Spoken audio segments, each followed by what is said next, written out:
Now, Isaiah Sharp with the Idaho News 6 forecast. Welcome back, everybody. Just before we get into weather, quick update on that Broncos score. And the Ducks just tied it 20-20, the current score after a missed field goal. So fingers crossed the Broncos hold on, continue to score. Ashton Jeanty potentially finding another touchdown. That's what I'm hoping for. 83 degrees the current temperature as we take a live look at the Village at Meridian. Really nice night to be outside. Temperatures dropping into the 80s, but we saw 90s yesterday, 90s today, and yes, tomorrow going to see some more 90s. It was a fairly toasty one across the board and a smoky one. As you can see, most of the smoke right over the top of the central part of the state. Places like Salmon, places like Cascade and McCall dealing with a little bit more dense stuff. Take a look at the state of Washington. It was completely clear not too long ago. Now a majority of the state, if not all of it, is dealing with some moderate smoke. Oregon also dealing with its wildfire season, and Idaho not looking pretty, basically from bottom to top, dealing with at least a light haze. Heading into the morning time, things are just going to kind of stagnate over the top of the state. Some of the most dense stuff sitting over the top of McCall and Cascade. But things aren't shifting too much. We don't really have a system that's rolling through, pushing any of this, and so it's just going to stay right where it is, unfortunately, producing more smoke and producing more haze. But we've got a system that's going to be rolling through, hopefully going to start to knock down some of this. We'll talk about that coming up in just a few moments.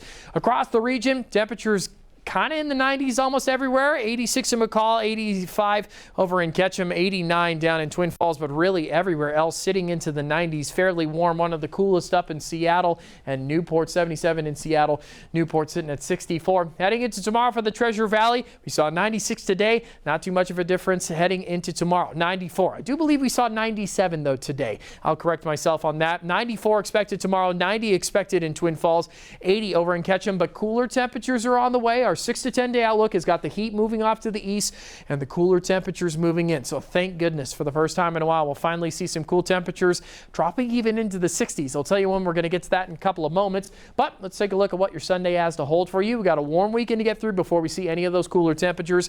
94, 95, and 93, kind of the majority of what the Treasure Valley is going to be seeing. Broken clouds are expected. Lows expected in the 60s across the board.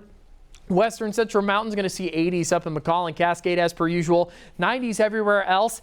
Reagan's Idaho, one of the toastiest, sitting at 99 degrees, getting fairly close to triple digits. Probably going to be one of the warmest in the Gem State. As for the Eastern Central Mountains, 80-degree temperature ranges are expected across the board. Just a smidge warmer in Fairfield and in Haley, sitting at 85 and 86 with overcast conditions.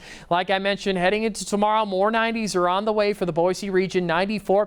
Things are going to start to clear out, though, by the afternoon time, and then we're going to take quite the step down over the next couple of days, so let's walk it out. 92 expected on Monday, 88 on Tuesday, 74 on Wednesday, 67. Take a look at that. 90, 80, 70, 60 all the way into Thursday.